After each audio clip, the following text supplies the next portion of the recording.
আসসালামু আলাইকুম বন্ধুগণ, আপনাদেরকে আন্তরিক শুভেচ্ছা এবং অভিনন্দন। আপনাদেরকে এর আগে দেখিয়েছিলাম আমি অনেক সুন্দর আমের গাছে মুকুল আসছিল, পাশাপাশি পরবর্তীতে দেখাইছিলাম ছোট ছোট আম ধরছে।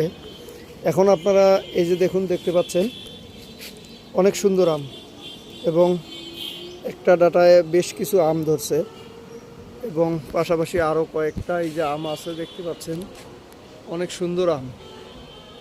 সো আপনারা ছাদ বাগানে এরকম আম গাছ লাগিয়ে অনেক সুন্দর সুন্দর আম এবং ফরমালিন মুক্ত আম আপনারা খেতে পারবেন। সো আপনারা সবসময় চেষ্টা করবেন এরকম ছাদ বাগানে আম গাছ লাগিয়ে খুব সুন্দর সুন্দর আম ফরমালিন মুক্ত এবং নিজস্ব গাছে আপনারা খেতে পারবেন। আশা করছি আমগুলোর মধ্যে মোটামুটি একটা থাকবে। সো আম আরও অনেক বেশি ধরছিল।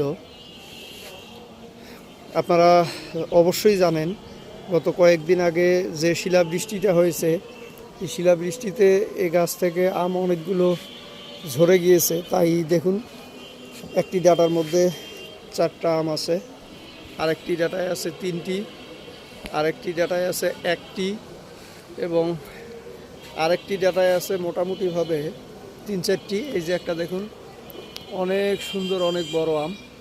আস্তে আস্তে আমগুলো বড় হচ্ছে। সো আপনারা সকলে অবশ্যই এরকম ছাদ বাগানে আম গাছ লাগাবেন, ফলজ গাছ লাগাবেন, তাহলে সুন্দর সুন্দর ফলবান মুক্ত আম খেতে পারবেন। ধন্যবাদ সকলকে।